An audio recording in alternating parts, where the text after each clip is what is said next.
ॐ शुक्लाम्बरधरं विष्णुं शशिवर्णं चतुर्भुजं प्रसन्नवदनं ध्यायेत् सर्वविघ्नोपशान्तये। या देवी स्तूयते नित्यं विबुधैर्वेदपारगैः सा मे वसतु जिह्वाग्रे ब्रह्मरूपा सरस्वती। हृदये सर्वविद्यानां विषजे भवरोगिणां गुरवे सर्वलोकानां दक्षिणामूर्तये नमः। श्रीदक्षिणामूर्तिसुदेशिकेन्द्रं द्वैपायनं सूत्रकृतं मुनीन्द्रं श्रीशङ्करं भाष्यकृतं यतीन्द्रं मद्देशिकञ्चापि नमामि विद्यै। ॐ सहना भवतु सहनौ भुनक्तु सह वीर्यङ्करवावहै तेजस्विनावधीतमस्तु मा विद्विषावहै। ॐ शान्तिः शान्तिः शान्तिः। அகர முதல எழுத்தெல்லாம்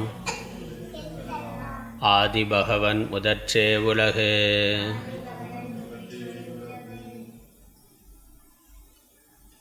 திருக்குறள்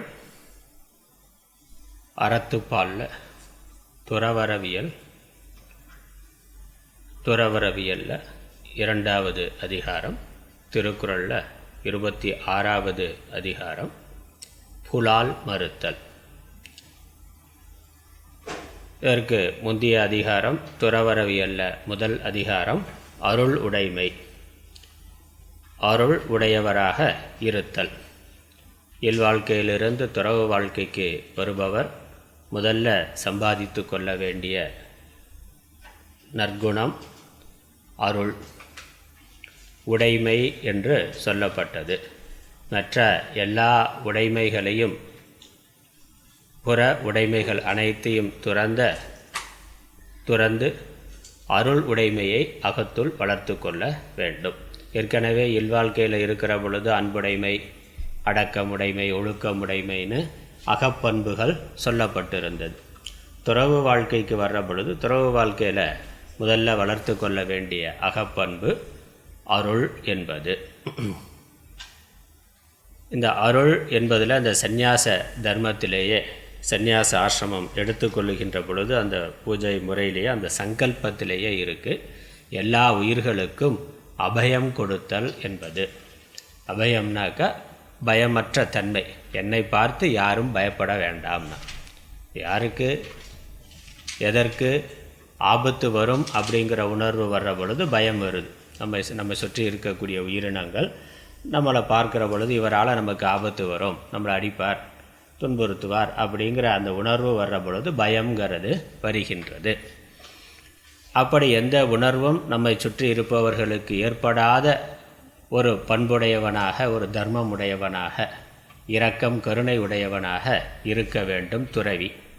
அதனால் அபயம்னா எந்த சமயத்திலும் எந்த உயிருக்கும் ஆபத்தை ஏற்படுத்தாமல் இருத்தல், துன்பம் கொடுக்காமல் இருத்தல்.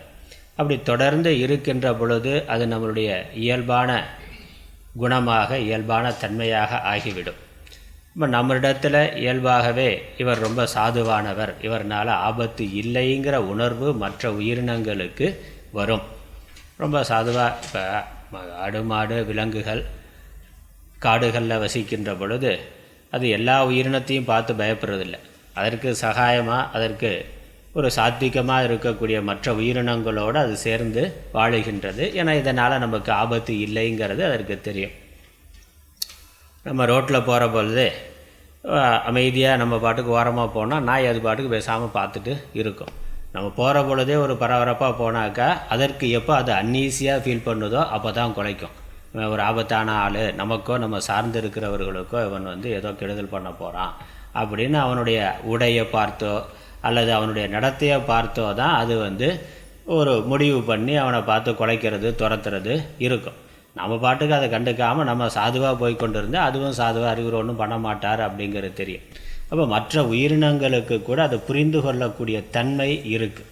வாயை திறந்து நான் ரொம்ப நல்லவன் அப்படின்னு சொல்ல வேண்டியது இல்லை.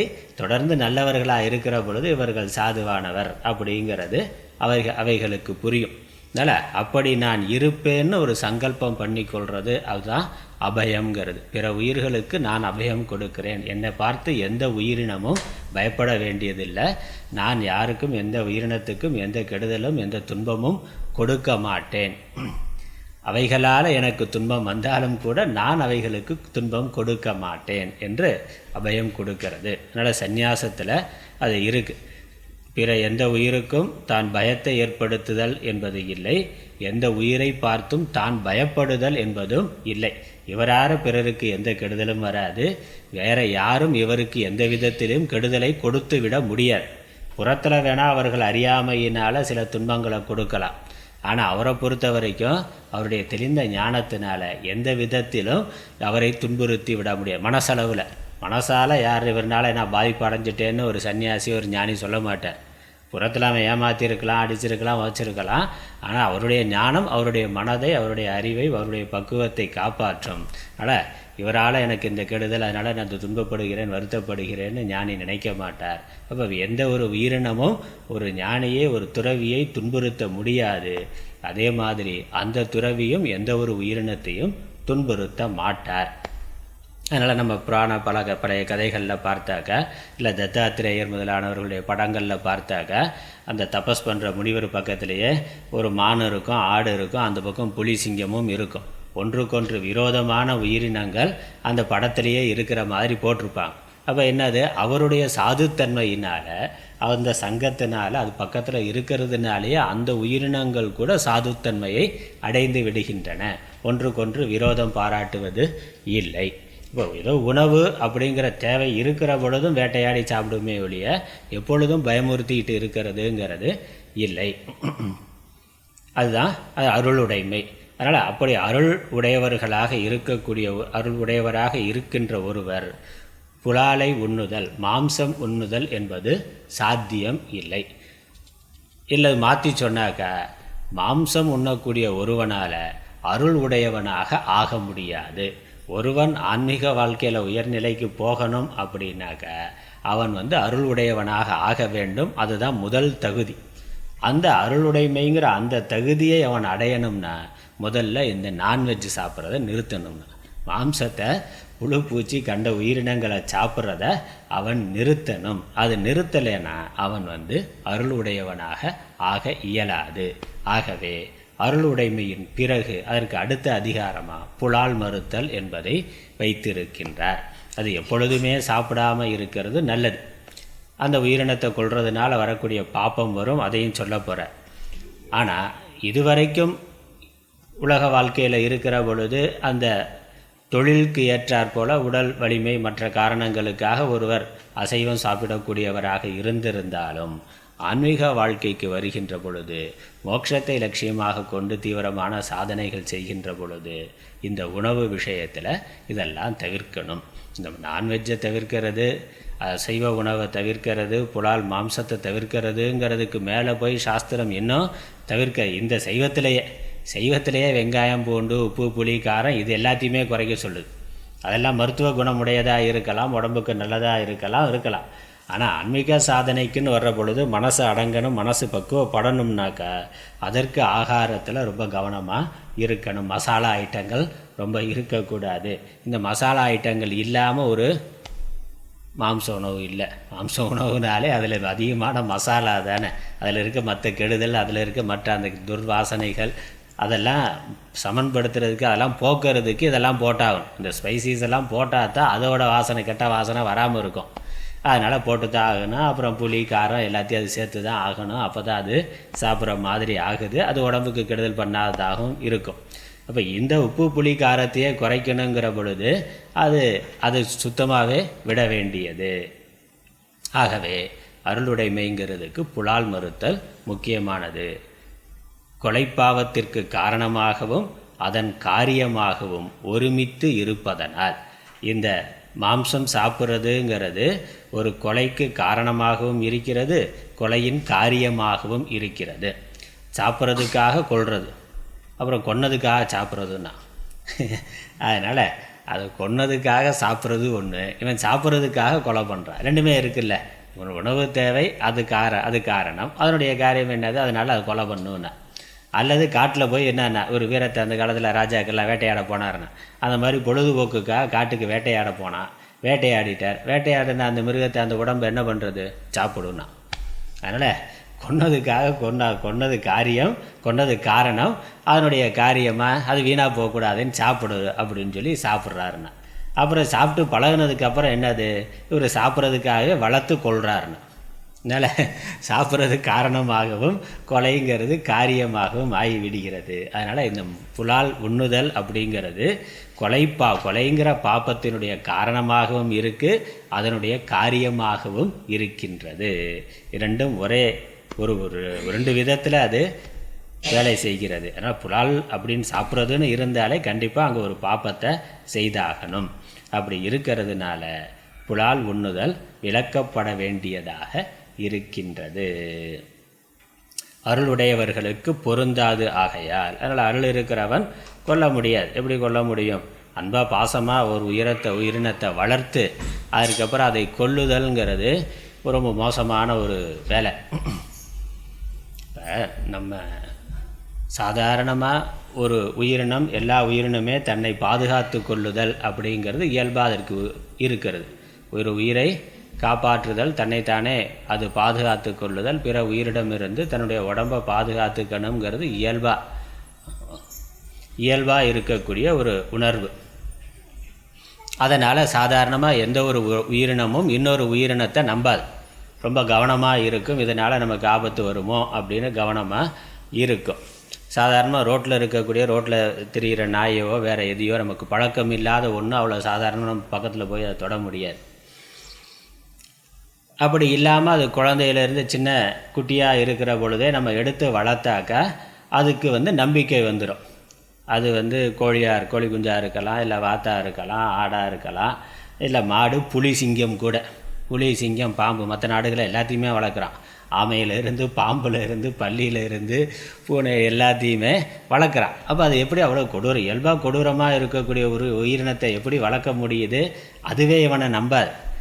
ஆனால் எப்படி அது இவனை நம்புகிறதுனாக்க, சின்ன வயசில் இருந்து அது குட்டியில் இருந்து அது பார்க்கிற பொழுது இவன் நமக்கு நம்பிக்கைக்குரியவன், இவன் நம்மளை ஒன்றும் பண்ண மாட்டான், இவன் நம்மளை கொல்ல மாட்டான், அடிக்க மாட்டான், ஒன்றும் பண்ண மாட்டான், இவனால் நமக்கு ஆபத்து வராது அப்படிங்கிற அதனுடைய உள்ளுணர்வில் ஒரு நம்பிக்கை ஏற்பட்டதுனால அது நம்ம கூட சேர்ந்து வாழுகின்றது. அப்படி வாழ்கிற ஒன்றை, அப்படி வளர்ந்த ஒன்றை திடீர்னு ஒரு நாள் வீட்டுக்கு விருந்தினர் வந்தாங்கன்னு சொல்லி கறி விருந்துன்னு போட்டு தள்ளினான்னா. குட்டியில் சின்னதில் அது பிறந்ததில் இருந்து அந்த கோழி குஞ்சை வளர்த்து அது திடீர்னு ஒரு நாள் கெஸ்டெல்லாம் வந்துட்டாங்க, அதனால் இன்றைக்கி ஞாயிற்றுக்கிழமை கறி விருந்து போடு அப்படின்னு சொல்லி அந்த கோழியவோ ஆட்டையோ அடித்தாக்க, அப்போ அந்த உயிரினத்துக்கு ஒரு பெரிய நம்பிக்கை துரோகம் தானே. இவன் நம்மளை ஒன்றும் பண்ண மாட்டான் அப்படிங்கிற நம்பிக்கையில் தான் இவன் கூட சேர்ந்து வாழ்ந்துக்கிட்டு இருக்கு, இல்லைன்னா வாழாது. அதுக்கு நம்ம மேலே ஒரு நம்பிக்கை இருக்கிறது. இதனால் நமக்கு அதே வேறு ஆள் பிடிக்க போனால் இப்போ பிடிக்க முடியாது. இவன் வளர்க்குற ஆள் அதை பிடிச்சாக்கா பேசாமல் இருக்கும், பிடிக்க முடியும். அப்போ என்னது, அந்த ஆள்னால நம்ம உயிருக்கு ஆபத்துன்னு சொல்லி அதை பாதுகாத்து கொள்ளுது. இந்த வீட்டு ஆள் இவனால் நமக்கு நல்லது பண்ணுவான், நம்மளை ஒன்றும் பண்ண மாட்டான் அப்படிங்கிற நம்பிக்கையில் தான் அது சேர்ந்து வாழ்ந்து கொண்டு இருக்கின்றது, வளர்ந்து கொண்டு இருக்கின்றது. அப்படி இருக்கிற ஒன்றை திடீர்னு ஒரு நாள் போட்டு தள்ளினான்னா அது என்னது, நம்பிக்கை துரோகம், இவ்வளோ பெரிய நம்பிக்கை துரோகம். அதனால் அது அப்போ அருள் இருந்தால் அதை பண்ண முடியாது. ஆசையாக குட்டியிலேருந்து குழந்தையிலேருந்து எடுத்து கொஞ்சம் வளர்த்த உடனே திடீர்னு ஒரு நாள் மத்தியானம் சாப்பாட்டுக்கு ரெடி பண்ணலான்னா முடியுமா? அது அன்பு, அந்த அருள் இருந்தால் உண்மையிலேயே அப்போ அது வரைக்கும் இருந்த அன்பு போலியானது என்னென்ன அர்த்தம்? அது வரைக்கும் அவர் ரொம்ப ஆசையாக எடுத்து கொஞ்ச நாள் வளர்த்தார், எல்லாம் பண்ணார், அன்பு காட்டினார். திடீர்னு ஒரு நாள் சாப்பாட்டுக்கு வேணும்னு போட்டாக்க அந்த அன்பே போலியானதாக இருக்குது. அப்போ அன்பு இருக்கிறவன் அதை செய்ய முடியாது. இப்போ நம்ம குழந்தைகளை வளர்த்து திடீர்னு ஒரு நாள் மத்தியானம் சமையலுக்கு ரெடி பண்ண முடியுமா என்ன? பண்ண முடியாது. நம்ம குழந்தைகள்னு எவ்வளோ அன்போடு வளர்க்குறோம், அதை வேறு யாரும் கொள்வது, வேறு யாருனாலையும் கூட அதற்கு ஆபத்து வரக்கூடாதுன்னு அவ்வளோ ஜாக்கிரதையாக அந்த குழந்தைகளை பார்த்துக்கொள்கிறோம். அப்படி இருக்கிற பொழுது நாமே வளர்த்து நாமே அதற்கு ஒரு கெடுதல் பண்ணுறதுங்கிறது சாத்தியமானா? ஆனால் நம்ம குழந்தைகளுக்கு பண்ணுறதில்ல, நம்மளை தாய் மாதிரி தந்தை மாதிரி நினைத்து கொண்டு வளரக்கூடிய ஆடு கோழிக்கு பண்ணுறோம். அதை நம்ம அந்த துரோகத்தை பண்ணுகின்றோம். அதனால் அருள் இருக்கிறவன் அதை செய்ய முடியாது. அதை செய்தால் அவன் அருள் இருக்கிறவனாக முடியாது. அதனால் இந்த அருளுடையவனாக விரும்புகின்றவன் மாம்சத்தை விலக்குதல், அதை விலக்குவதற்கு அருளுடைமையின் பின் வைக்கப்பட்டதுன்னு சொல்கிறார். 10 குறள்களில் முதல் 2 குறள்கள் அருள் உண்டாகாதுங்கிறதே சொல்கிறேன். இப்போ நான் சொன்ன கருத்து தான், அருள் வரவே வராதுங்கிற. எப்படி அவனிடத்தில் அருள் வரும் அப்படிங்கிற கேள்வி கேட்கின்றார். மாம்சம் சாப்பிடக்கூடிய பிற உயிர்கள் பிற உடல்கள் மேலே பிற உயிர்களுடைய உடல் மேலே ஆசை இருக்கிறவனுக்கு எப்படி அந்த உடலை கொல்லணும், அந்த உயிரை கொல்லணுங்கிற அருள் வரும்? கொல்லக்கூடாதுங்கிற அருளானது எப்படி வரும்? அதில் அருளே உண்டாகாது. மாம்சம் சாப்பிடக்கூடிய பழக்கம் இருக்கிறவனுக்கு மனசில் அருள் வருதல் என்பது இல்லை. இப்போ அன்பு இருக்காதானே? அன்பு இருக்கிறத முன்னாடியே போன வாரத்திலேயே சொன்னேன். அன்புக்கும் அருளுக்கும் வித்தியாசம் இருக்குது. அந்த அன்புங்கிறது நமக்கு நெருக்கமானவர்கள், நமக்கு நன்மை செய்யக்கூடியவர்கள், நம்மளுடைய உறவுகள், அவர்களிடத்தில் மட்டுமே இருக்கக்கூடியது அன்பு. மற்ற மனிதர்களிடத்தில் ஒரு நியூட்ரலாக இருக்கிறோம், அதே நமக்கு கெடுதல் பண்ணுறான்னாக்கா எதிரியாக பார்க்குறோம். அங்கே வெறுப்பு இருக்குது. வெறுப்புங்கிறது நமக்கு நன்மை செய்யக்கூடியவர்கள், இன்பம் தரக்கூடியவர்களிடத்தில் அன்பு காட்டுகிறோம். அப்படி இல்லாமல் நமக்கு கெடுதல் பண்ணால், துன்பம் கொடுத்தானா அவன் மேலே வெறுப்பை காட்டுகிறோம், எதிரியாக பார்க்குறோம்.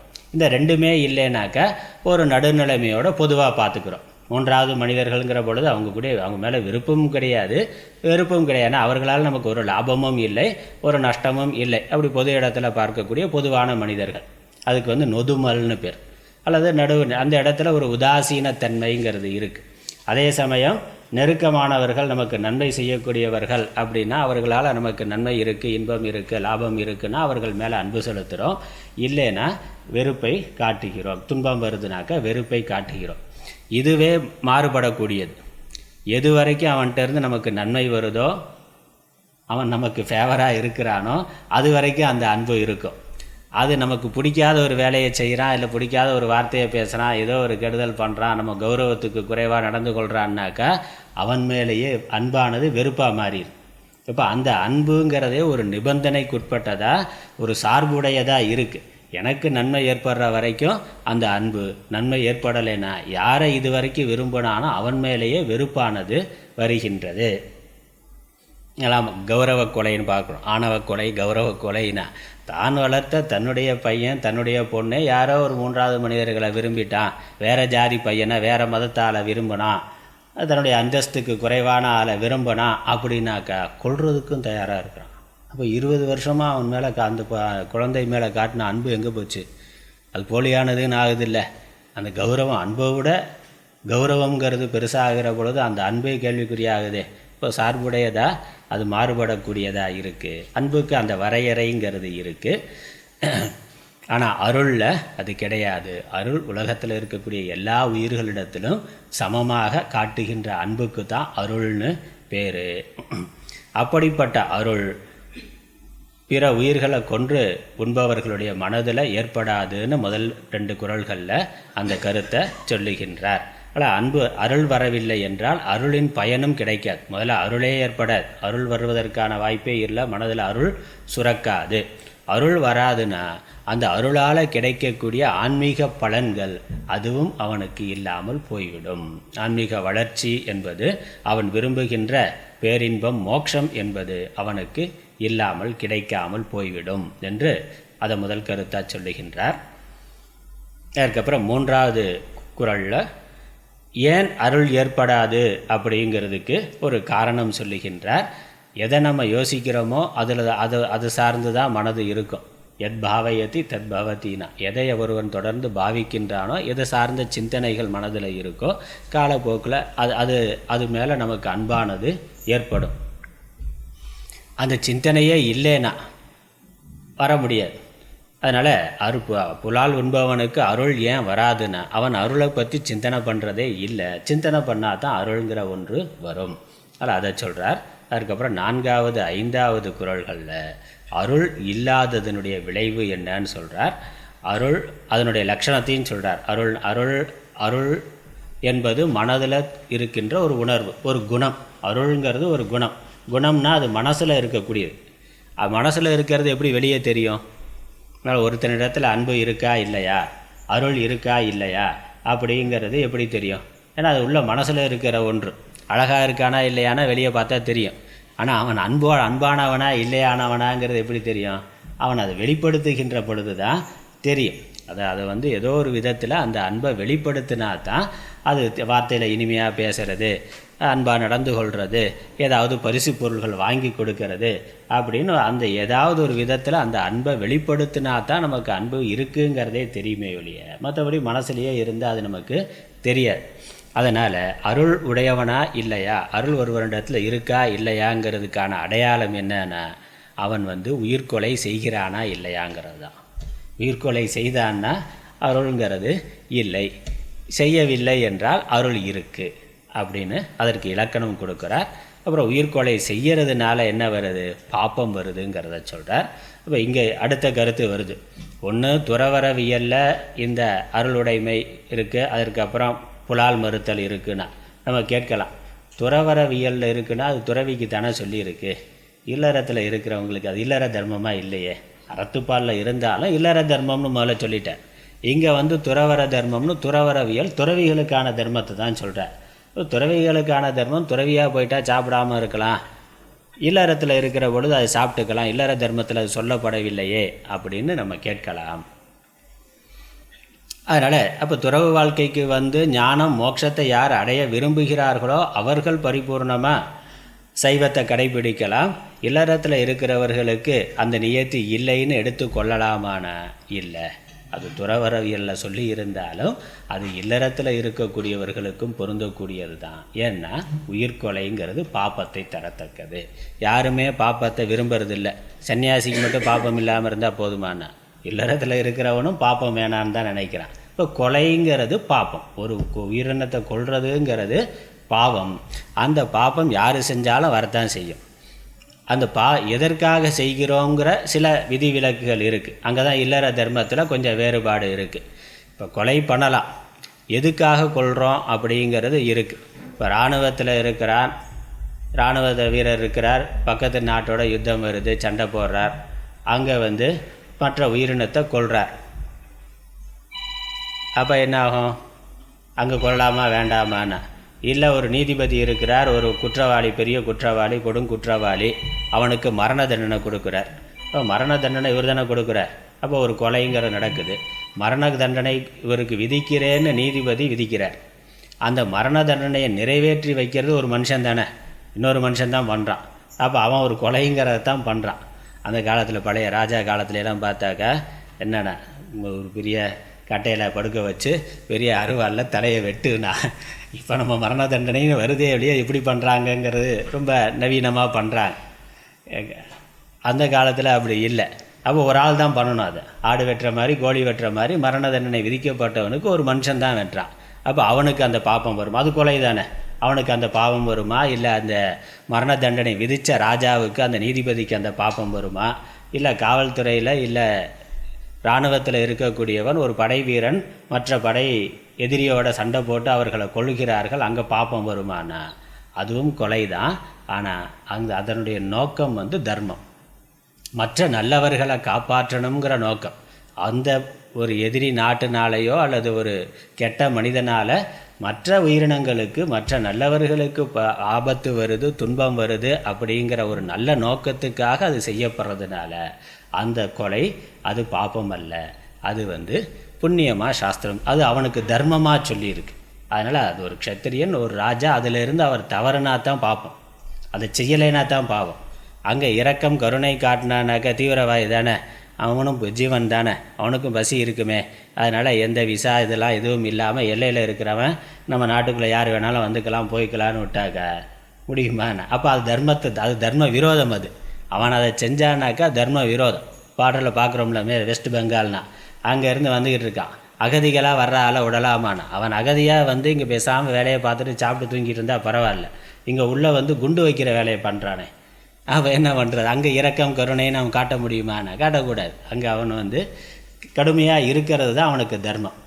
அதனால் அது கொலையானாலும் அது பாப்பமாகாது, அது தர்மத்தில் வருது. அது இல்லற தர்மத்தில் அவர்கள் என்ன தொழில் செய்கிறார்களோ அந்த தொழில் சார்ந்த தர்மத்தில் வருது.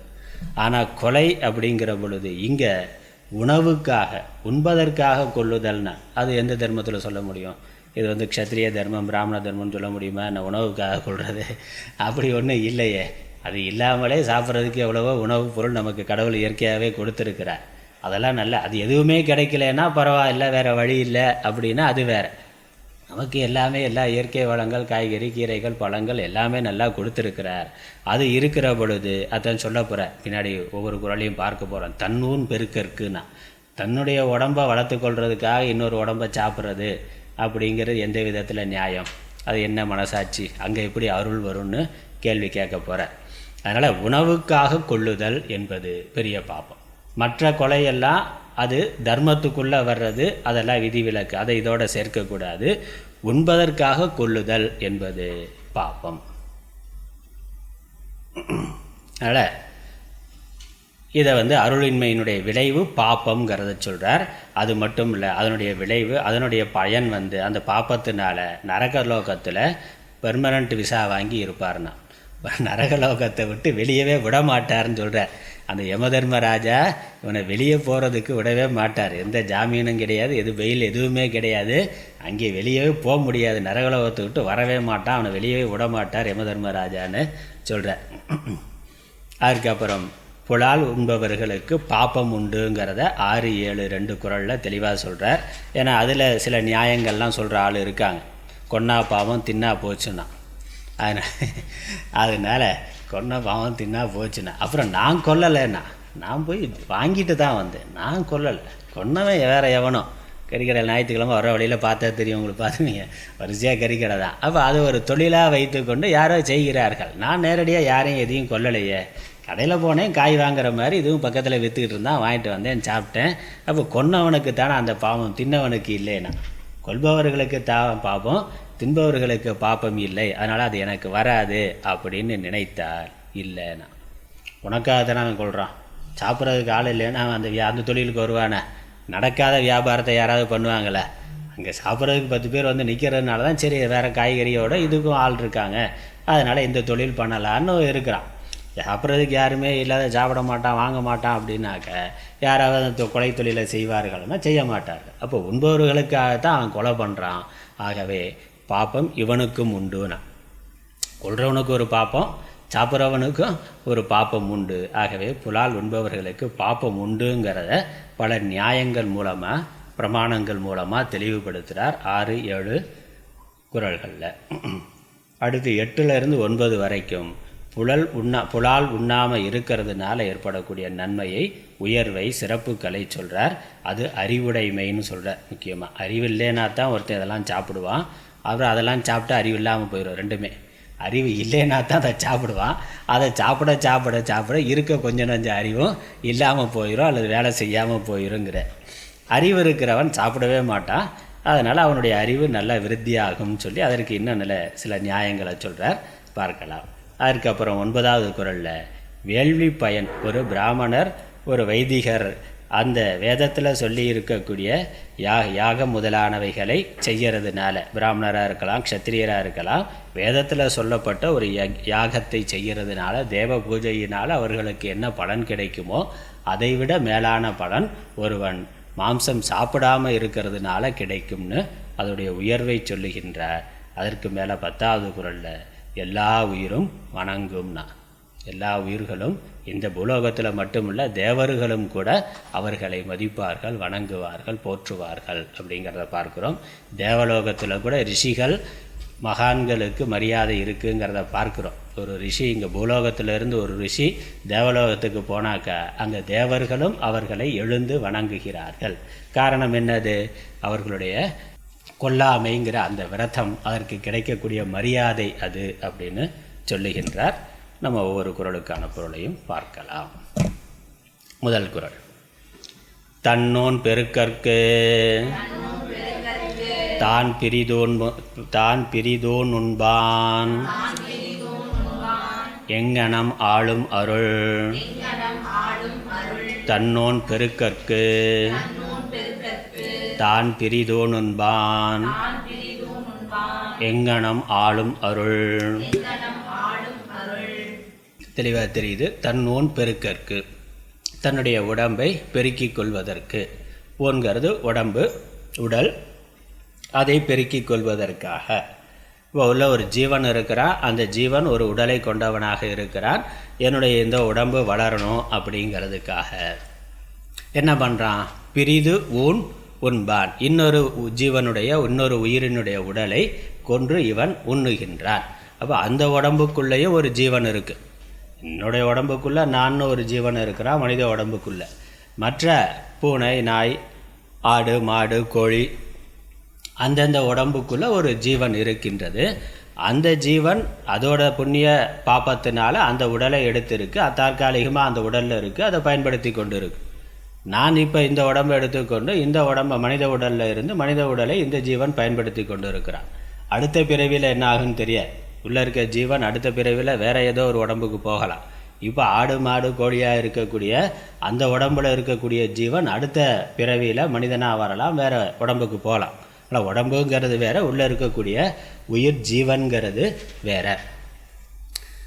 அப்படி ஒரு மனித உடலில் இருக்கக்கூடிய ஒருவன் பிற உயிரினுடைய ஒரு உடலை கொன்று தின்னுதல் என்பது, அப்படி தின்னான்னா அவனுக்கு அருள் என்பது எப்படி வரும்? அவனுக்கு எப்படி அருள்ங்கிறது, அவனுடைய மனதில் உயிர்களிடத்தில் இரக்கம், கருணை, அன்பு, அருள்ங்கிறது அவனுடைய மனசில் எப்படி வரும் அப்படின்னு கேள்வி கேட்குறேன். அப்படின்னா அர்த்தம் வராதுன்னு அர்த்தம். அப்படி வருவதற்கான வாய்ப்பு இல்லை. அவன் அருளுடையவனாக இருப்பதற்கான வாய்ப்பு இல்லை. ஏன்னா அது பிறருடைய சொத்தை அபகரிக்கிற மாதிரி. பிறருடைய பொருளை திருட்டுனா என்னது? பிறருடைய உடைமை. அது வீடாக இருக்கலாம், இல்லை வேறு பைக்காக இருக்கலாம், இல்லை பேனா பென்சிலாக இருக்கலாம். நமக்கு இன்னொருத்தருடைய பொருளை அபகரிக்கிறதுங்கிறது எப்படி ஒரு திருட்டோ, இது மட்டும் திருட்டு இல்லை, இன்னும் பல விதங்களில் திருட முடியும். ஒருத்தருடைய உழைப்பை திருடுறதுன்னு இருக்குது. வேலையை வாங்கிட்டு சம்பளம் கொடுக்காமல் இருந்தால் என்னது? அவனுடைய உழைப்பை திருடுறதா ஆகுது. இல்லை பிறருடைய நேரத்தை திருட முடியும். வெறுமனே உட்கார வச்சு அவன் சும்மா உட்காந்து இருக்கான்னா போய் 2 மணி நேரம் உட்கார வச்சுட்டு அப்புறம் போயிட்டு அப்புறம் வாங்கண்ணா, அது வந்த உடனே சொல்லணும்ல. இப்போ அவனுடைய ஏதோ உதவி கேட்டு வந்திருக்கிறான்னா இல்லை இருக்குன்னு சொல்லி அனுப்பணும். உட்காருங்க பார்க்கலான்னு சொல்லி 2 மணி நேரத்துக்கு அப்புறம் இல்லை நாளைக்கு வாங்கன்னா இல்லைன்னு சொல்கிறதோ அப்போ அவனுடைய நேரத்தை திருடுறதா ஆகுது. இல்லை வெறுமனே உட்காந்து ஒரு 2 மணி நேரம் வெட்டி கதை பேசினாலும் அடுத்த ஆளுடைய நேரத்தை திருடுறதா ஆகுது. அப்போ பிறருடைய உடைமையை திருடுறதுங்கிறது வெறும் பொருள்கள் மட்டும் இல்லை, அவருடைய உழைப்பை திருட முடியும், அறிவை திருட முடியும், உடைமைகளை இந்த நேரத்தை திருட முடியும். இன்னும் இந்த மாம்சம் சாப்பிட்றதுல என்னதுன்னா அவனுடைய உடம்பையே திருடுறதாகுது. அந்த ஜீவனுடைய உடம்பையே நமக்கு வேணும் அப்படிங்கிறதுக்காக, நம்ம சுயலாபத்துக்காக அவன்கிட்ட இருக்க ஒரு 1000 ரூபா பணத்தை பிடுங்குற மாதிரி, அது பிடுங்கினாலும் பரவாயில்ல, அது திரும்ப சம்பாரிச்சுக்குவான். அவனுடைய உடம்பையே எடுத்துக்கொள்ளுதல், ஆடு, கோழி, அதனுடைய உடம்பையே நான் திருடி, அது புண்ணிய பாவத்தை அனுபவிக்கிறதுக்காக அதை வச்சு கொண்டு இருக்குது, அதை அனுபவித்து கொண்டு இருக்குது. அதை அந்த உடம்பையே இவன் திருடி இவன் சாப்பிட்டான்னா எதுக்கு? இவன் உடம்பு வளர்றதுக்காக, இந்த உடம்பு வளர்வதற்காக. அதனால் பயனில்லாத உடலை வளர்த்தலை பயனின்று நினைத்து, தன்னுடைய இந்த உடம்பே நிரந்தரமாக அவனுக்கு இருக்க போகிறது கிடையாது. இதுவே டெம்பரவரியாக ஒரு வாங்கிட்டு வந்த ஒன்று தான். அது எப்போ போய் சேருங்கிறது தெரியாது. இன்றைக்கா நாளைக்கா அடுத்த வாரமாக அடுத்த மாதமாங்கிறது தெரியாது. எப்போ வேணாலும் போய் சேரலாம்.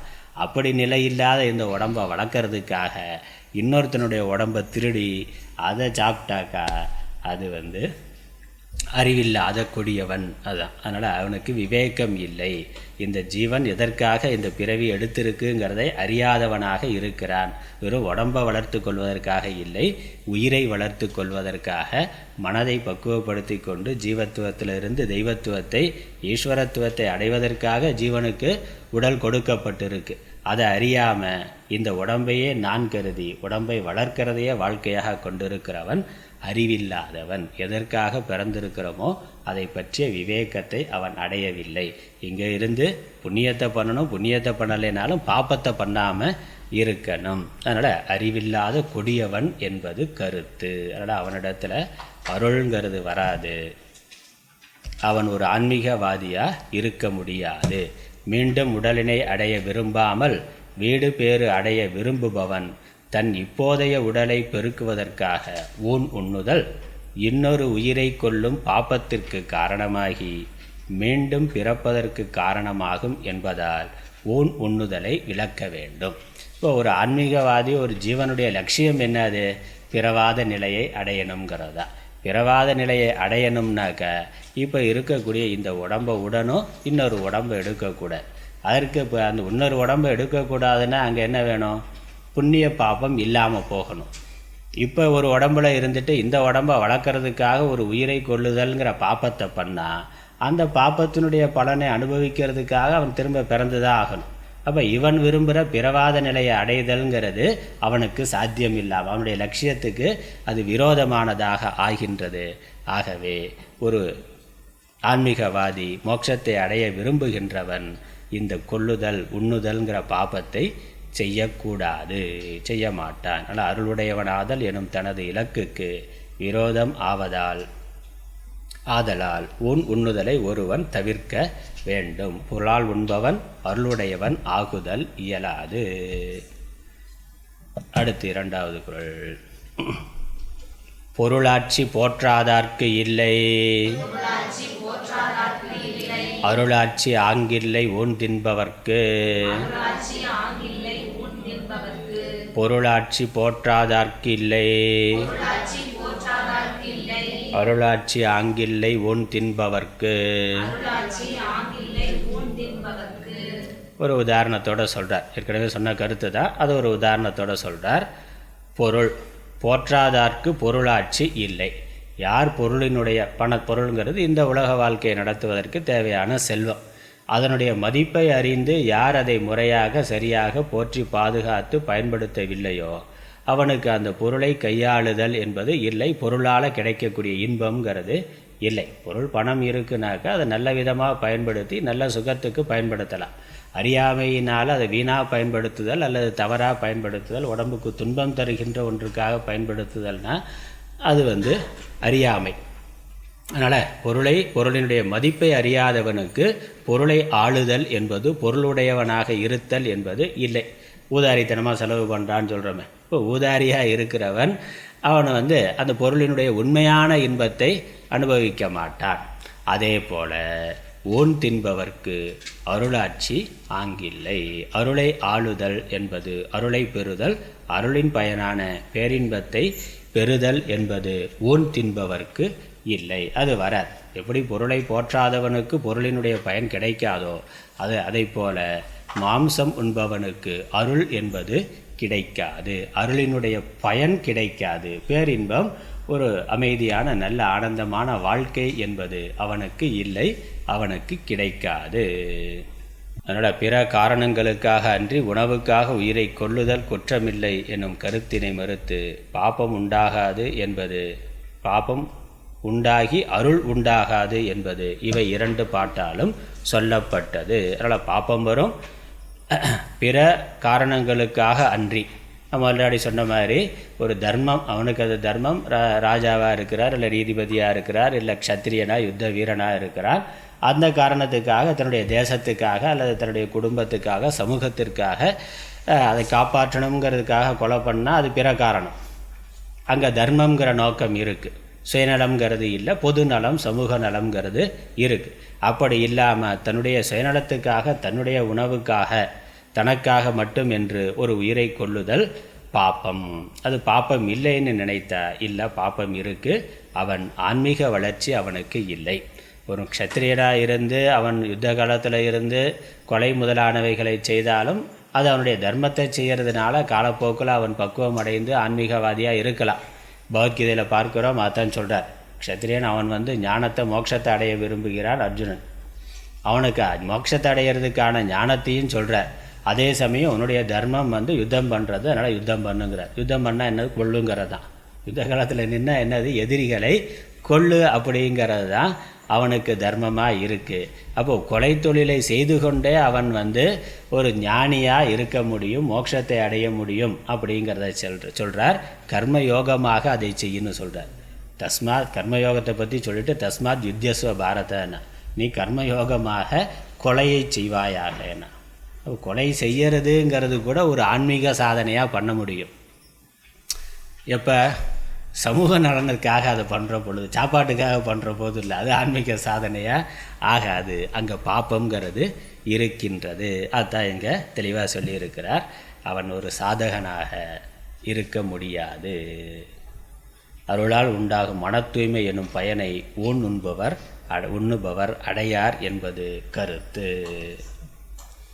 மூன்றாவது குறள். இங்கே ஒரு உதாரணம் சொல்கிறார். இதற்கு ஒரு உதாரணம் காட்டுகின்றார். படை கொண்டார் நெஞ்சம் போல் நன்றூக்காதென்றன் உடல் சுவை உண்டார் மனம் படை கொண்டார் நெஞ்சம் போல் நன்றூக்காதொன்றன் உடல் சுவை யுண்டார் மனம். ஏன் அவனுக்கு அருள் வராது என்பதற்கு விளக்கம். அருள் அடைய முடியாது. ஏன் அடைய முடியாது? நான் அதையும் செய்வேன் இதையும் செய்வேன். மற்றவர்களுக்கு, உலகத்துக்கு, மற்ற மனிதர்களுக்கு, ஜீவர்களுக்கெல்லாம் நான் சேவை செய்வேன். சாப்பாடுங்கிறது என் உரிமைனா. உணவு, இன்றைக்கி அதெல்லாம் சொல்கிறான்ல, உணவு என் உரிமை, உடை என் உரிமை, உடை போட்டுக்கிறது என் உரிமை, போடாமல் இருக்கிறது என் உரிமைனா. அறவரையாக போடுறது அல்லது போடாமலே இருக்கிறது, இல்லை இதைத்தான் போடணுங்கிறது அது என்னுடைய உரிமை. எந்த உடையை வேணாலும், எப்போ வேணாலும், எங்கே வேணாலும், எப்படி வேணாலும் நான் போட்டுக்குவேன். அது என்னுடைய உரிமை. அதை மற்றவர்கள் கேள்வி கேட்கக்கூடாது அப்படிங்கிறது ஒரு தனி மனித உரிமை, சுதந்திரம் அப்படிங்கிறான். அதே மாதிரி உணவு விஷயத்திலே உணவு என் உரிமை. நான் எதை சாப்பிடணும் சாப்பிடக்கூடாது நீ சொல்லக்கூடாது, நான் எதை வேணாலும் சாப்பிடுவேன். அது சாப்பிட்றதுக்கும் அன்பாக இருக்கிறதுக்கும் சம்பந்தம் இல்லை. மற்ற உயிர்களுக்கு நான் சேவை செய்வேன், எல்லாம் பண்ணுவேன். அதே சமயம் சாப்பாடுங்கிற பொழுது நான் எதை வேணாலும் சாப்பிட்டுக்குவேன். அது என்னுடைய உரிமை, அதில் தடையிடக்கூடாது அப்படின்னு சொன்னேன். அப்படி இருக்கிறதுக்கு வாய்ப்பில்லை ராசா அப்படின்னு சொல்கிறார். நீ அப்படி சட்டம் வேணால் பேசலாமே ஒழிய கடவுளுடைய இடத்துல உனக்கு அங்கே இடம் இருக்காது. அங்கே போய் சட்டம் பேச முடியாது. கடவுள்கிட்ட போய் இது என்னுடைய தனி உரிமைன்னு சொல்ல முடியாது. என்னுடைய உணவு என்னுடைய உரிமை, அதனால் எனக்கு நீங்கள் மோட்சம் கொடுத்தே ஆகணும், அதில் நீங்கள் தலையிட முடியாது அப்படின்னு சொல்ல முடியாது. ஏன்னா இங்கே உலகத்தில் இருக்கக்கூடிய எல்லா உடல்களும் கடவுளுடைய சொத்து. அவர் அதை உற்பத்தி பண்ணுறார். அது வளர்வதற்கு தேவையான உணவு தண்ணீர் அவர் கொடுக்குறார்.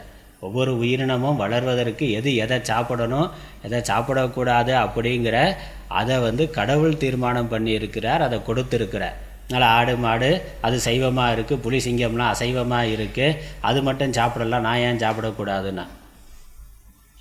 அதுக்கு அறிவு இல்லை, சாப்பிடுது. உனக்கு அறிவை கொடுத்துருக்கிறாருல்ல, அப்போ யோசித்து பார்க்கணும்ல. ஆடு மாடெல்லாம் பல்லா விளக்குது, நான் ஏன் பல்லு விளக்கணுமா அப்படின்னு கேட்டேன். ஆடு மாடெல்லாம் கோயிலுக்காக போகுது, நான் ஏன் கோயிலுக்கு போகணும்? ஆடு மாடெல்லாம் ஸ்கூலுக்கு போகுதா, நான் ஏன் ஸ்கூலுக்கு போகணும் அப்படின்னு கேட்டேன். என்னது, நீ வீட்டில் இருக்கக்கூடாது, காட்டுக்கு போயிடணும். காட்டுக்கு போனால் அதெல்லாம் வேண்டியதில்லை. இல்லை வீட்டில் இருந்தாலும் கட்டி ஒரு கயிறை போட்டு அப்படி கட்டி வச்சுட்டாக்கா, நாய் பூனை மாதிரி அப்படி கட்டி வைக்கிறதுக்கு தயாராக இருந்தாக்கா சரி நீ அப்படி இருந்துக்கலாம் அப்படின்னு சொல்லலாம். ஆனால் மனுஷன்கிற பொழுது கடவுள் மனிதனுக்குன்னு ஒரு அறிவை கொடுத்துருக்கிறார், ஒரு நல்லது கெட்டதை ஆராயக்கூடிய தன்மையை கொடுத்துருக்கிறார். நான் யார், இந்த உலகம் என்ன, நான் எதனால் இங்கே வந்தேன் அப்படிங்கிற அந்த அகம் சார்ந்த தேடுதலுக்கான விவேகத்தையும் கொடுத்துருக்கிறார். அப்போ எதை செய்யலாம் எதை செய்யக்கூடாது அப்படிங்கிற தீர்மானம் பண்ணுறதுக்கான தர்ம சாஸ்திரங்களையும் கொடுத்துருக்கிறார், தத்துவ சாஸ்திரங்களையும் கொடுத்துருக்கிறார். இதெல்லாம் கற்று அறிந்து கொண்டாதான் நீ மனிதன், இல்லை என்றால் இல்லை. அதனால் இந்த பிற உயிர்களை கொள்வது ஒரு உரிமை கிடையாது. அது உரிமை நீ நினைத்தேன்னா ஆன்மீகவாதியா, ஆன்மீக சாதனையை செய்பவனாக இருக்க முடியாது. ஏன்னா உதாரணம், படை கொண்டார் நெஞ்சம் போல் நன்றூக்கார். ஒரு கையில் ஆயுதத்தை வைத்திருக்கிறவன், கையில் பிறரை கொல்லணும்னு துப்பாக்கியோ கத்தியோ வச்சிருக்கிறவன், அவனுடைய மனதில் அந்த நேரத்தில் அவனிடத்தில் என்ன சிந்தனை இருக்கும்? கொல்லணுங்கிறதா இருக்கும், வேறு எந்த சிந்தனையும் இருக்காது. யுத்த காலத்தில் இப்போ சண்டை போடுறதுக்கு நிற்கிறான்னா அவனும் ஆயுதம் வச்சுருக்கிறான், இவனும் ஆயுதம் வைத்திருக்கிறான். 2 பேரும் சண்டை போடுறாங்க. சண்டை போட்டால் 2 பேரில் யாராவது ஒருத்தர் தான் உயிரோடு இருக்க முடியும். யார் உயிரோடு இருக்கிறது? அப்போ அந்த நேரத்தில் 2 பேர் மனசுலேயும் இருக்கிறது என்னது? ஒன்று தான், நான் உயிரோடு இருக்கணும். அவனை எப்படியாவது கொல்லணும், நான் சாகக்கூடாதுங்கிறது தான் இருக்குமே வெளியே. அங்கே இரக்கம், கருணை, அன்பு, வேறு ஏதாவது சிந்தனை இருக்குமா? அந்த இடத்துல இருக்கிறது ஒன்று தான், அவனை கொல்லணும், நான் உயிரோடு இருக்கணும், நீயா நானா அப்படிங்கிறதா இருக்கும். அதனால் படை கொண்டார்னா கையில் ஆயுதம் வைத்திருக்கிறவனுடைய மனசில் வேறு எந்த சிந்தனையும் இல்லாமல் எப்படி இருக்கோ அதே போல் மாம்சம் சாப்பிடக்கூடியவன் உடல் சுவை ஒன்றன் உடல் சுவை உண்டார் மனம்னா நன் தூக்காது. ஒருத்தனுடைய ஒரு உடம்பினுடைய சுவையை பார்த்து அனுபவித்த மனசில் உடல் சுவை உண்டார்னா, கறி வாங்கி சாப்பிட்டார்னா அப்போ அவனுடைய மனதில் அந்த டேஸ்ட்டு தான் இருக்குது, அந்த டேஸ்ட்டு தான் இருக்குது. இந்த ஒருத்தன் சைவமா அசைவமானா, சைவத்துக்கு அசைவத்துக்கு என்ன வித்தியாசம்னு அப்படி ஒரு கேள்வி கேட்டான். சைவத்துக்கும் சைவமாக இருக்கிறவனுக்கும் அசைவமாக இருக்கிறவனுக்கும் என்ன வித்தியாசம்னா, ரோட்டில் போகிறான், ஞாயிற்றுக்கிழமை ரோட்டில் போனாக்க கறிக்கடையில் ஒரு கோழியோ இல்லை ஆடோ அப்படி தோலை உரித்து தொங்க விட்டுருக்குறான். அதை பார்த்த உடனே அவன் கண்ணில் தண்ணி வந்தால் செய்வோம், நாக்கில் தண்ணி வந்தால் செய்வோம். அவ்வளோதான். ஐயோ பாவம், ஒரு உயிரினை இப்படி கொட்டு தொங்க விட்டுருக்குறானே, நம்ம தோலை உரித்து இப்படி தொங்க விட்டால் எப்படி இருக்கும், ஐயோ பாவம் அப்படின்னு நினச்சி அவன் கண்ணில் இறக்கத்தினால கண்ணிலேருந்து தண்ணி வந்தால் அவன் மனிதன், அறிவுடையவன், அவன் செய்வான். நாக்கில் ஆஹா அப்படி உப்பு மிளகா அப்படியெல்லாம் போட்டு நல்லா கிரில் சிக்கன்னா நடுவில் ஒரு கம்பியை சொல்லி அப்படி சுற்றிக்கிட்டே இருக்குது. அதனால் பார்த்தாலே பயங்கர சிவப்பாக இருக்குது. அதை பார்த்த உடனே இப்போ சொன்ன உடனே நாக்கில் எச்சி ஊறுது.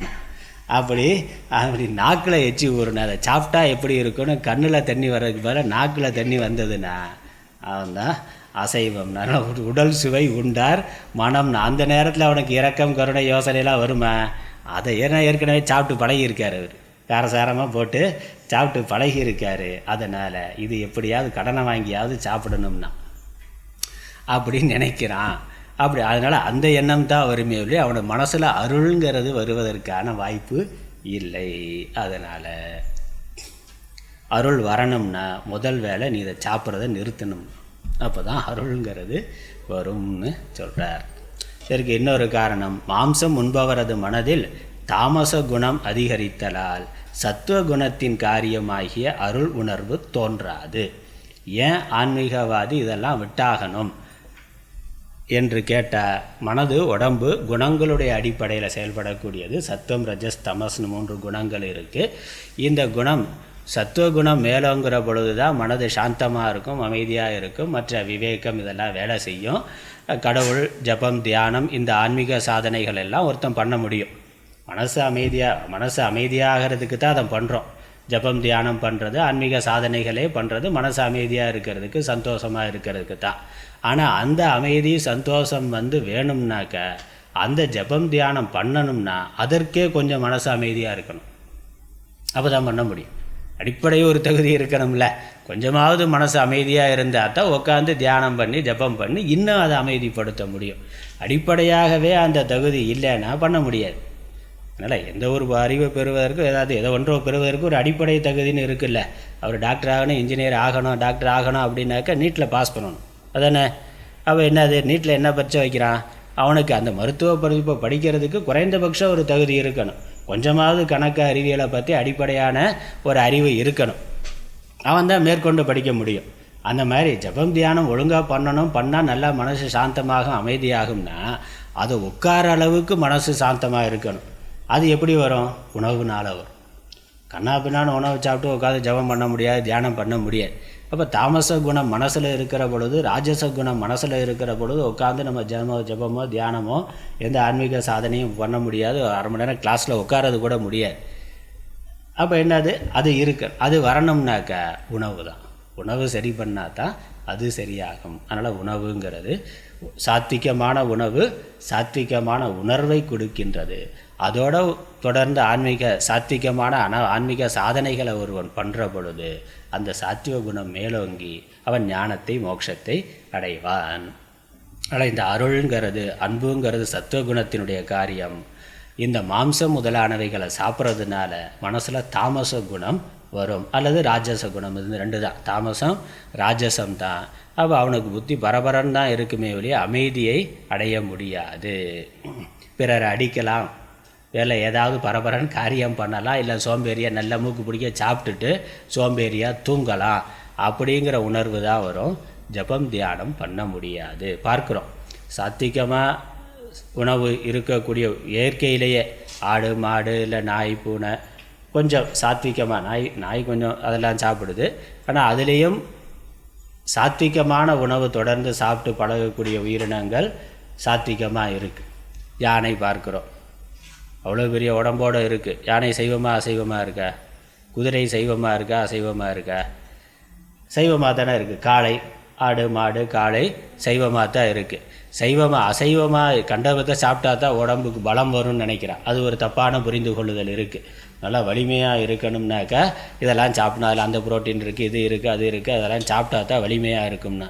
அப்போ யானை எப்படி வலிமையாக இருக்குது? யானை நல்ல வலிமையோடு இருக்குது, குதிரை வலிமையோடு இருக்குது, காளை வலிமையோடு இருக்குது, ஆனால் சாதுவாக இருக்குது. உடல் வலிமைங்கிறது வேறு, சாதுத்துவ குணத்தோடு இருக்கிறது வேறு. மற்ற புலி சிங்கம் அதுவும் வலிமையாக இருக்குது, ஆனால் குணம் சாது குணமாக இல்லை, கொடூரமானதாக இருக்குது பார்க்குறோம். அப்போ உணவு தான் அந்த மனசு சார்ந்த ஒரு அமைதியை, ஒரு சாந்தமான குணத்தை உணவு தரத்தக்கது. அப்போ சாத்விகமான உணவு இருந்தால் தான் அது முடியும். ஆகவே சத்துவ குணத்தை வளர்த்து கொள்வதற்கு ஒருவன் சாத்விகமான உணவு எடுக்கணும். மாம்சம் முதலான உணவு தாமச குணத்தை கொடுக்குங்கிறதுனால அவன் சிந்தனை பண்ணவே முடியாது, அருளை பற்றி சிந்தனை பண்ணவே முடியாது. சிந்தனை பண்ண முடியாதுன்னா அவன் அருளை அடைதல் என்பதும் இயலாது. அடுத்து 4வது குறள் லட்சணம் சொல்கிறார். எது அருள், எது அருள் அல்லதுன்னா. ஏன்னா மனசில் அருள் இருக்கா இல்லையாங்கிறது எப்படி தெரியும்? அது உள்ள உணர்வு, அது குணம், அது செயலில் வெளிப்பாட்டில் தான் நம்ம பார்த்து தெரிந்து கொள்ள முடியும். ஆகவே அதற்கு காரியத்தை வைத்துக்கொண்டு இலக்கணம் கொடுக்கிறார். 4வது பாடல். அருள் அல்லது யாதெனின் கொல்லாமை கோரல், பொருள் அல்லது அவ்வூன் திணல். அருள் அல்லது யாதெனின் கொல்லாமை கோரல், பொருள் அல்லது அவ்வூன் திணல். இல்லை, அருள் அல்லதுங்கிறத பிரித்து கொள்ளணும். அருள் யாதெனின் கொல்லாமை, அல்லது யாதெனின் கோரல். கோரல்னா கொல்லுதல்னு அர்த்தம். கோருதல், கோரல்னா கொல்லுதல். கோரல் பெரிய வள்ளினாரா, கோரல் அப்படின்னா கொல்லுதல். அருள் யாதெனின் கொல்லாமை. அருள்னா என்னன்னா எந்த உயிரினத்தையும் கொல்லாமல் இருக்கிறது அது. அப்புறம் அல்லதுனாக்க அருள் இல்லாத தன்மை, அருள் இல்லாத தன்மை, அதுக்கு அது என்னென்னா கோரல், கொல்லுதல். ஒரு உயிரினத்தை கொல்லுதல் அருள் இல்லாமை ஆகும். எந்த உயிரினத்தையும் கொல்லாமல் இருத்தல் அருள் ஆகும். அப்புறம் அவ்வூன் திணல், அப்படி கொன்ற உடம்பினுடைய மாம்சத்தை தின்னுதல் என்பது பொருள் அல்லது, பொருள் இல்லை. பொருள்னாக்கா இங்கே புருஷார்த்தம், அது மேலான மோட்ச பலனை தராது, அறம் அல்லாததாகும். அது தர்மம், இங்கே பொருளுங்கிறதுக்கு தர்மம்னு அர்த்தம் எடுத்துக்கொள்ளணும். அவ்வூன் திணல், கொன்ற அந்த உடலை தின்னுதல் அறம் அல்ல, அது தர்மம் அல்ல. தர்மம் அல்லனா அது புண்ணியமான ஒரு காரியம் அல்ல, அது நன்மையை செய்யாது, ஒரு ஜீவனுக்கு புண்ணியத்தை தராது. அதனுடைய விளைவாக அவன் பாப்பத்தை துன்பத்தையே அடைவான். பாப்பம் வரும், கொலையினால் பாப்பம் வரும், பாப்பம் வந்தால் பாப்பத்தினால துன்பம் வரும். அதனால் அது புண்ணியம் அல்ல. ஆகவே அதை ஒருவன் தவிர்க்க வேண்டும். இன்னொரு விதமாக அர்த்தம் சொல்லணும், அருள் அல்லது யாதெனின் கொல்லாமை கோரல் அப்படின்னு ஒரே இதாக எடுத்துக்கொள்ளலாம். அப்படியும் சில உரையாசிரியர்கள் அர்த்தம் கொடுக்கிறார்கள். கொல்லாமை கோரல்னா கொல்லாமைங்கிறத கொன்று விடுதல், கொல்லாமைங்கிற விரதத்தை விட்டு விடுதல்னா, கொல்லாமைங்கிற விரதத்தை விட்டு விடுதல் அருள் அல்லது ஆகும். அருள் இல்லாமை ஆகும். அதனால் பாப்பம் வரும். 5வது பாடல். உண்ணாமை உள்ளது உயிர்நிலை, ஊனுண்ண அண்ணாத்தல் செய்யாதளரு. உண்ணாமை உள்ளது உயிர்நிலை, ஊனுண்ண அண்ணாத்தல் செய்யாதளரு. செய்யாது அலறு, அலறுனா நரகம், நரகலோகம். உண்ணாமை உள்ளது உயிர்நிலை. உயிர்நிலைங்கிறது இந்த உலகத்தில் உயிர்கள் நிலை பெற்று இருத்தல். சில உயிரினங்கள் தொடர்ச்சியாக உலகத்தில் இருக்கிறது. அப்படிங்கிறது எப்போ நடக்கும்? உண்ணாமைங்கிற விரதம் இருக்கின்ற பொழுது நடக்கும். தொடர்ந்து சில உயிரினங்களை சாப்பிட்டுக்கிட்டே இருந்தால் எப்படி இருக்கும்? அந்த உயிரினமே இல்லாமல் போயிடும். அதெல்லாம் பார்க்குறோம். இன்றைக்கு வனவிலங்கு அந்த சட்டம், உயிர்களை பாதுகாக்கக்கூடிய சட்டம்னு இருக்குது. மான், மயில், இந்த மாதிரி காட்டில் இருக்கக்கூடிய சில உயிரினங்களை வேட்டையாடக்கூடாது. வேட்டையாடு உணவுக்காக கொள்வது வேட்டையாடுதல்ங்கிறதே பார்ப்போம். சட்டப்படி குற்றம். சட்டப்படி சில உயிரினங்களை வேட்டையாடுதல் என்பதே குற்றம்னு பார்க்குறோம். சட்டம் இருக்குது. மான் முதலான வனவிலங்குகளை காப்பாற்றணுங்க. ஏன்னா தொடர்ந்து கொண்டு சாப்பிட்டுக்கிட்டே இருந்தானாக்கா அந்த உயிரினமே உலகத்தில் இல்லாமல் போயிடும். அந்த மாதிரி ஒரு ஸ்பீசிஸ், அந்த மாதிரி ஒரு உயிர் வகையே இல்லாமல் போயிடும். அப்படி போயிருக்கக்கூடிய சில உயிரினங்கள் உலகத்தில் இருக்குது. அதனால் தொடர்ந்து அதை சாப்பிட்ற பொழுது அதனுடைய இருப்பு இல்லாமல் போய்விடும். அப்போ நிறையா உயிரினங்கள் உலகத்தில் இருக்கணும்னா சைவமாக மனுஷன் சைவமாக இருக்கிறது நல்லது. மற்ற உயிரினங்கள் இருக்கோ அது பசிக்கு மட்டும்தான் சாப்பிடும். இப்போ புலியோ சிங்கமோ அது ஒரு விதத்தில் கொடூரமாக இருந்தாலும் அதுக்கு எப்போ பசி இருக்கோ அப்போ தான் வேட்டையாடும். ஒரு முறை வேட்டையாடி சாப்பிட்டாக்கா 2 நாளைக்கு 3 நாளைக்கு பேசாமல் இருக்கும். அடுத்து பசி வர்ற பொழுது தான் அது வேட்டையாடும். பசி இல்லாமல் இருக்கிற பொழுது பக்கத்தில் மானோ வேறு எது போனாலும் பேசாமல் தான் இருக்கும். பசிச்சு இதுக்கு தேவை இருந்தால் மட்டும்தான் வேட்டையாடி சாப்பிடும். மனுஷன் மாதிரி அதை நினச்ச போதெல்லாம் கொன்று ஃப்ரிட்ஜில் வச்சு சாப்பிடாது. அப்படி சாப்பிட்றது இல்லை. அது 2 நாளைக்கு 3 நாளைக்கு ஒரு தடவை தான் எப்போ பசிக்குதோ அப்போ தான் சாப்பிடும். மனுஷன் தான் டைம் டேபிள் போட்டுட்டு பசி இருக்கோ இல்லையோ ஒரு நாளைக்கு 3 வேளை 4 வேளை அந்த நேரமாச்சா சாப்பிடணும்னு சொல்லி நேரம் பார்த்து சாப்பிட்ற ஆள் மனுஷன். மற்ற எல்லா உயிரினங்களும் பசி இருந்தால் சாப்பிடும், இல்லைன்னா சாப்பிடாது. ஒரு தடவை வேட்டையாடி சாப்பிட்டாக்கா அடுத்து 2 நாள் 3 நாளைக்கு கூட அது பாட்டுக்கும் பேசாமல் தூங்கிட்டு இருக்கும். அதனால் மனிதன்தான் இந்த உயிர்களை கொல்றதில் மிக மோசமான மிருகம். எப்போ வேணாலும் வேட்டையாடுவான், எப்போ வேணாலும் சாப்பிடுவான், எதை வேணாலும் சாப்பிடுவான்னா மற்ற உயிரினங்களுக்கே உலகத்தில் இடம் இல்லாமல் போய்விடுகிறது. ஆகவே உயிர்நிலை உண்ணாமை உள்ளதுன்னா இந்த உலகத்தில் சில உயிர்கள் சில உடல்கள் இருக்கிறது.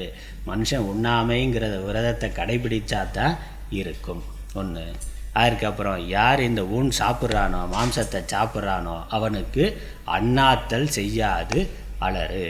அண்ணாத்தல்னால் வாயை திறக்கிறது. அண்ணாந்து பார்க்குறது நிமிர்ந்து பார்க்குறது அந்த மாதிரி வாயை திறக்கிறதுனா என்னது? நரகலோகத்துக்கு உள்ளே போன ஆள் உள்ளேருந்து வெளியே வரணும். இப்போ அந்த பாப்பத்தை அனுபவித்து முடிச்சிட்டான்னா அதிலேருந்து வெளியே வரணும். நரகலோகம் அதனுடைய கேட்டை திறந்து அவனை வெளியே அனுப்பிச்சா தான் அதுக்கப்புறம் அவன் மனித லோகத்துக்கோ மற்ற சொர்க்க முதலான உயர்ந்த லோகத்துக்கோ போக முடியும்.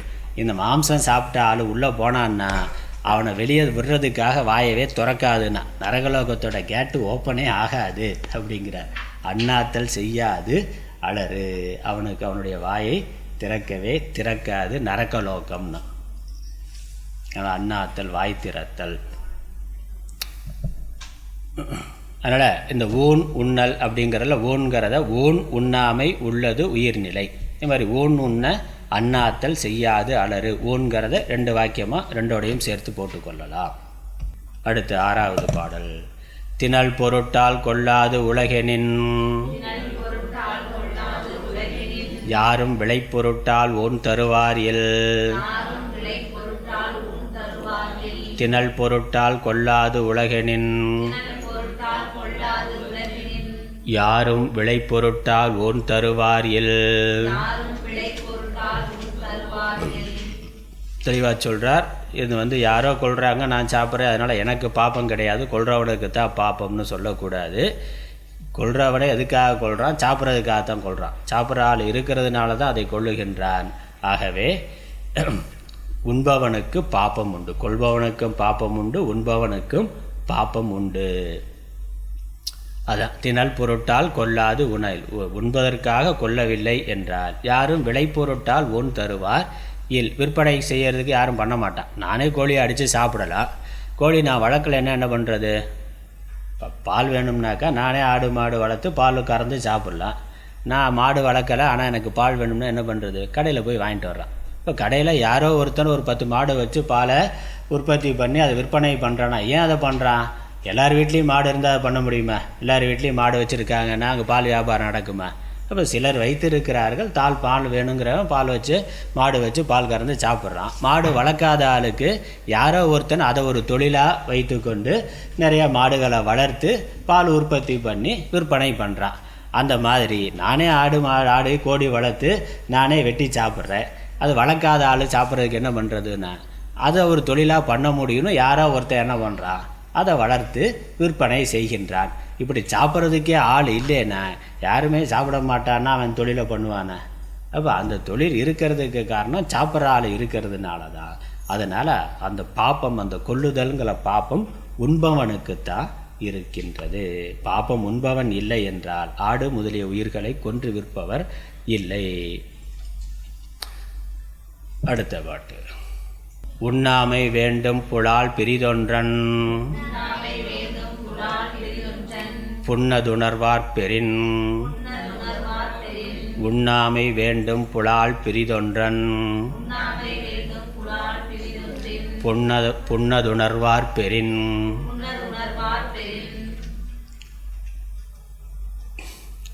உண்ணாமை வேண்டும் புலால்.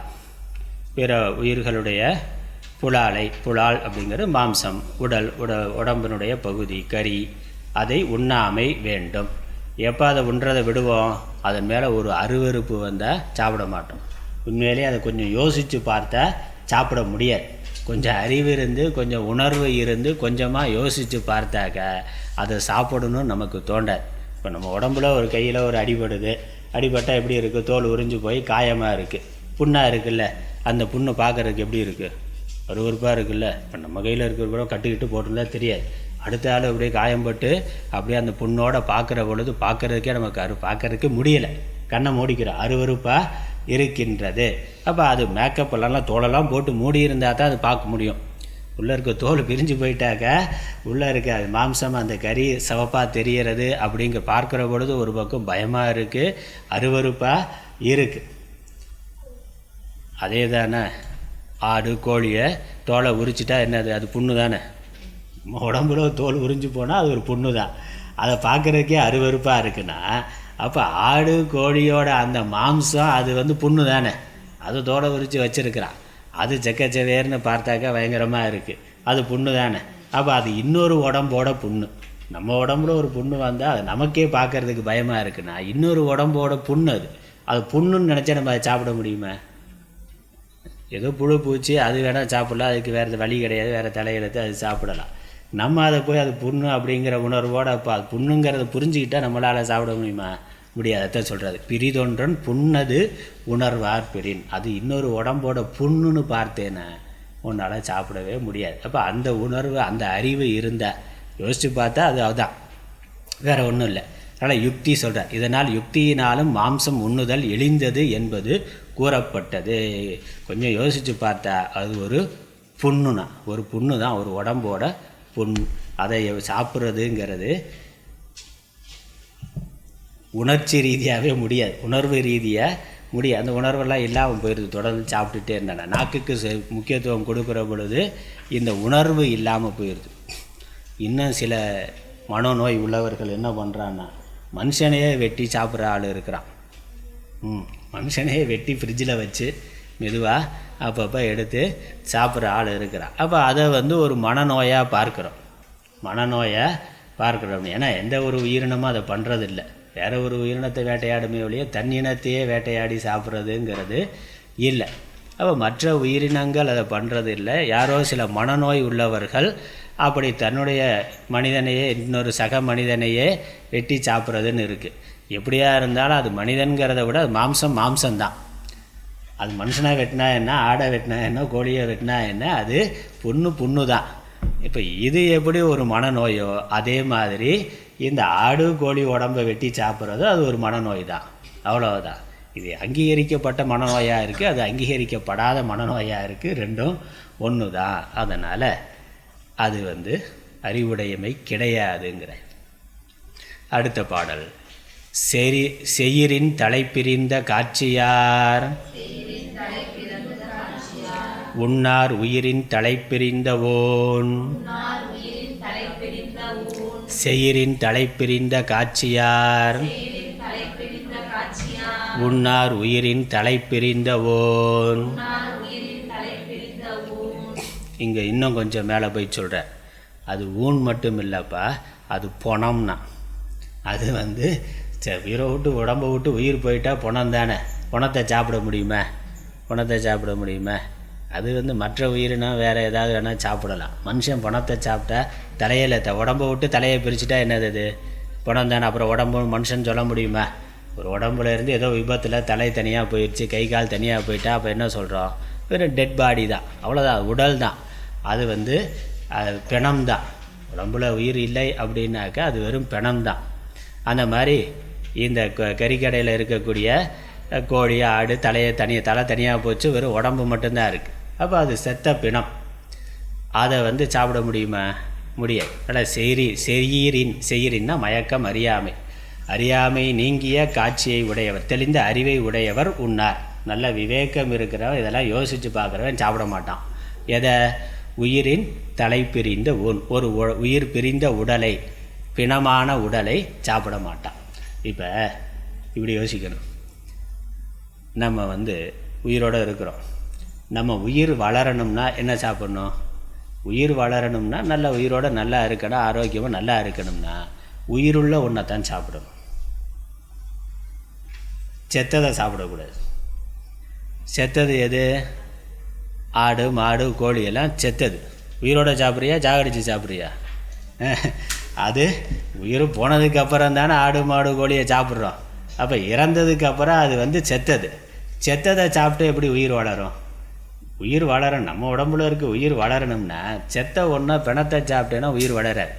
உயிர் வளரணும்னா உயிருள்ள ஒன்றை தான் சாப்பிட்ணும். உயிருள்ள ஒன்றது எது? காய்கறி, கீரை, பழம், அதெல்லாம் உயிருள்ள ஒன்று. ரைட்டா? அதை சாப்பிட்லாம். ஒரு பழத்தை வச்சேன்னா கொஞ்ச நாள் அப்படியே அது நல்லா அப்படியே காஞ்சு போய் அதிலேருந்து முளை வர ஆரம்பிக்கும், இன்னொரு செடி வரும், மரம் வரும். ரைட்டா? அப்போ அது உயிருள்ள ஒன்று அதானே. அரிசி பருப்பு அதை வச்சேன்னாக்கா அதிலேருந்து இன்னொரு உயிர் வரும். ஒரு உடம்போட ஒரு 1/4 கிலோ கறி எடுத்து வச்சா இன்னொரு அதிலேருந்து கறி வருமா? வராது. ஒரு கையை காலை வெட்டி வச்சா ஆட்டுக்கால் சூப்புனா காலை மட்டும் வச்சேன்னா அதுலேருந்து ஒரு ஆடு முளைச்சி வருமா? வராது. ஆனால் ஒரு அரிசியோ பருப்போ கீரையோ பழங்களோ காய்கறியோ அதை வச்சேன்னா அதிலேருந்து இன்னொரு செடியை உற்பத்தி பண்ண முடியும். அப்போ என்னது? அது உயிர் உள்ளது. அதான் உயிர் உள்ளது. நம்ம உயிர் வளரணும்னா உயிருள்ள அந்த உயிர் சாப்பிட்டா தான் உயிர் வளரும். செத்ததை சாப்பிட்டா உயிர் வளர. நாம் என்ன நினைக்கிறோம்? ஆடு மாடெல்லாம் உயிர் உள்ளது, அதை சாப்பிட்டு உயிரை வளர்க்கலான்னு. அதை உயிரை நம்ம சாப்பிட்றோம்ல, செத்ததுக்கப்புறம் பிணத்தை தான் சாப்பிட்றோம். உண்மையிலேயே உயிர் உள்ளது காய்கறி கீரைகள் பழங்கள் தான். அதனால் அதெல்லாம் வேணான்னு சொல்கிறான்.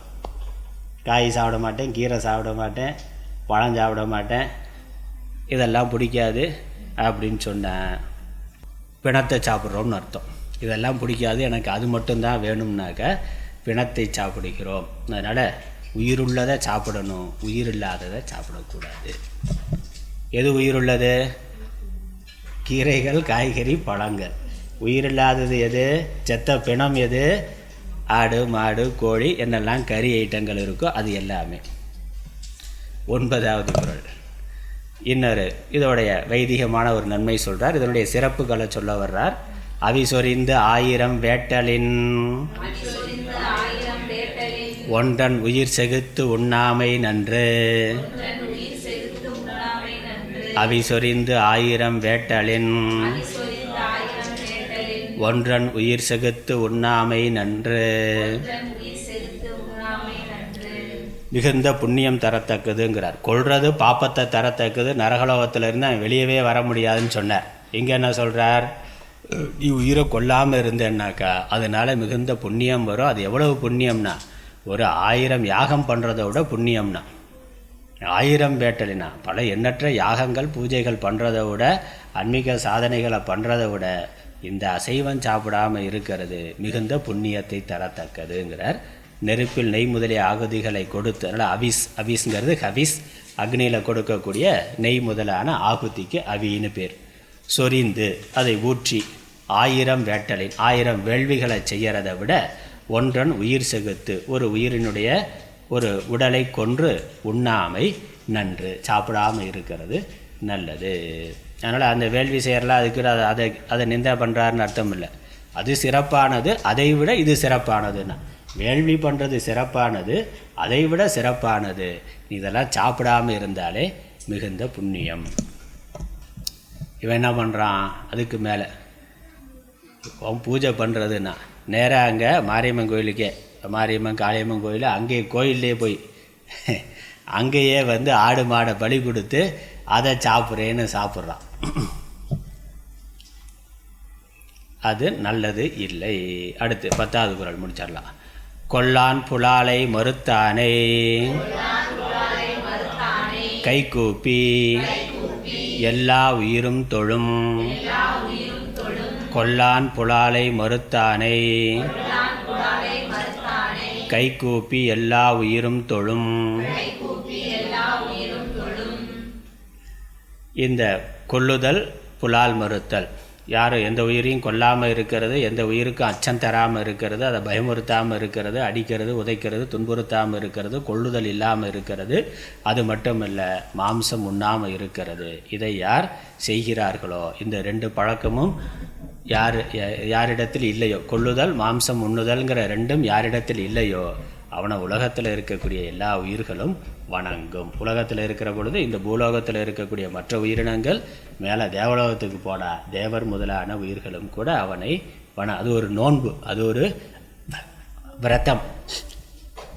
அந்த விரதத்தினால எல்லோரும் அவனை மதிப்பார்கள். எல்லா உயிரினமும் அவனிடத்தில் அன்பாக இருக்கும். யார் மற்றவர்களிடத்தில் அன்பாக இருக்கிறானோ அவனிடத்தில் மற்ற எல்லா உயிர்களும் அன்பாக இருக்கும். அப்போ உலகத்தில் இருக்க எல்லா உயிர்களிடத்திலும் ஒருவனால் அருள் புரிய முடிந்த எல்லா உயிர்களும் அவனிடத்தில் அருளோடு இருக்கும், அன்போடு இருக்கும். அவனை நண்பனாக, உறவாக, தாயாக, தந்தையாக அந்த ஜீவராசிகள் பார்க்கும். அதை விட மகிழ்ச்சியானது, இன்பமானது வேறொன்றும் இல்லை. அதனால் தாமே கொன்று உண்ணுதல், பிறர் கொல்ல தாம் உண்ணுதல், தாம் கொன்று பிறர் உண்ண கொடுத்தல் என்ற மூன்றும் கூடாது. தானே கொன்று தானே சாப்பிட்றது, இன்னொரு ஆள் கொல்ல இவர் வாங்கி சாப்பிட்றது, இல்லை இன்னொரு ஆள் சாப்பிட்றதுக்கு இவர் கொன்று விற்கிறதுன்னு, இது மூணுமே பாப்பம். மூன்றையும் செய்யாமல் இருக்கிறது நல்லது. யார் அவ்வாறு இருக்கிறானோ அவனை எல்லா உயிர்களும் தெய்வமாக, கடவுளாக அவனை மதிக்கும். அதனால் அஹிம்சா பரமோ தர்மக அப்படின்னு சொல்லியிருக்கு. இந்த அளவில் இந்த புலால் மறுத்தல், புலால் என்ற மாம்சத்தை உண்ணுதலை தவிர்த்தல், அது அருள் உடையவனுக்கு முக்கியமான ஒன்று. அது இருந்தால் தான் அருள்ங்கிறது வரும். அருள் வந்தால் தான் ஆன்மீக சாதனை என்பது இருக்கும். மேலே உயர்ந்து போதல், இந்த ஜீவன் தன் உயிரை உயர்ந்த நிலைக்கு கொண்டு போகிறதுக்கு தன்னுடைய உடலை, பிற உடலை கொன்று தன்னுடைய உடலை வளர்த்தல் கூடாது. உடம்பு என்னைக்காக இருந்தாலும் அழிஞ்சு போகக்கூடியது. அதனால் நான் சாப்பிட்றேன்னா அப்படி நினைக்கிறான். எல்லாம் மண்ணோட போகிறத மனுஷன் சாப்பிட்டா என்னென்ன, உடம்பு ஒரு நாள் மண்ணாக தான் போகும். எல்லாத்தையும் அதை நான் சாப்பிட்டு உடம்பை வளர்த்துனி என்ன இருக்க போறியா என்ன, இந்த உடம்பு மண்ணாக தான் போகிறது. அதனால் அது முக்கியமல்ல, உடல் முக்கியமல்ல, உயிர் வாழ்க்கை, ஜீவனுடைய வாழ்க்கை அதுதான் முக்கியமானது. அதற்கு என்ன செய்யணுமோ அதை ஒருவன் செய்ய வேண்டும். ஓதற்கு எளிதாய் உணர்தற்கு அரிதாகி வேத பொருளாய் மிக விளங்கி தீதற்றோர் உள்ளுதொரும் உள்ளம் உருக்குமே வள்ளுவர் வாய்மொழி மாண்பு. ஓம் ஈஸ்வரோ குருராத்மேதி மூர்த்திபேத விபாகினே பிரம்மவத்யாப்ததேகாய தட்சிணாமூர்த்தயே நமः.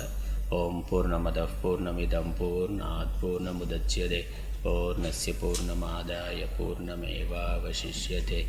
ஓம் சாந்தி சாந்தி சாந்தி. ஹரி ஓம்.